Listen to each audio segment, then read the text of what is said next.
Когда те сосуды начинают сужаться, а суставы начинают скрипеть, тело как бы говорит: ты сильно долго стоял, в тебе застоялась энергия, нужно ее двигать.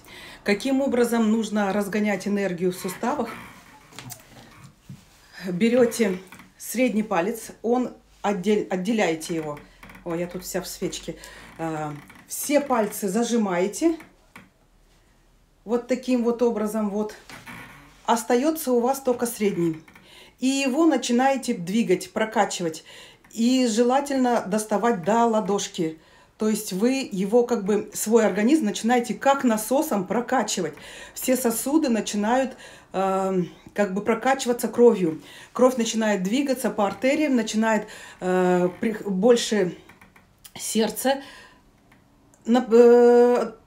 наполняться кровью, начинают сосуды головы лучше работать, суставы укрепляются и уходит все лишнее. И таким образом вот вы прокачиваете.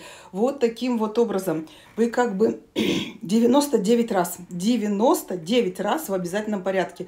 Вот таким образом прокачиваете кровь.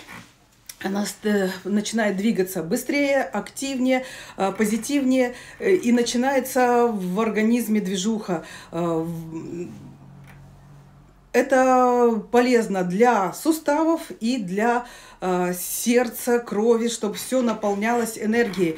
То есть вы начинаете таким образом запускать свой организм, который застоялся. Особенно люди, у кого неподвижный образ жизни, то вот вам желательно вот таким вот образом разгонять кровь в своих жилах.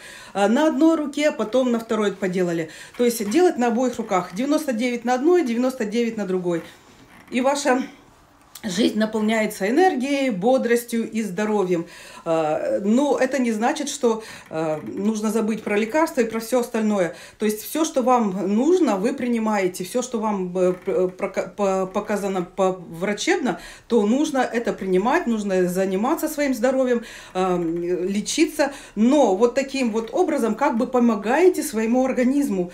Плюс ко всему, что вы делаете, то, что вам врач назначил, вот таким вот образом прокачиваете свою кровеносную систему и как насосом заставляете двигаться все в своем организме. Организм начинает, кровь пульсирует, сердце начинает лучше работать, мозг активируется, суставы очищаются, и вы себя чувствуете бодренько и жизнерадостно. Пусть здоровье вас наполняет.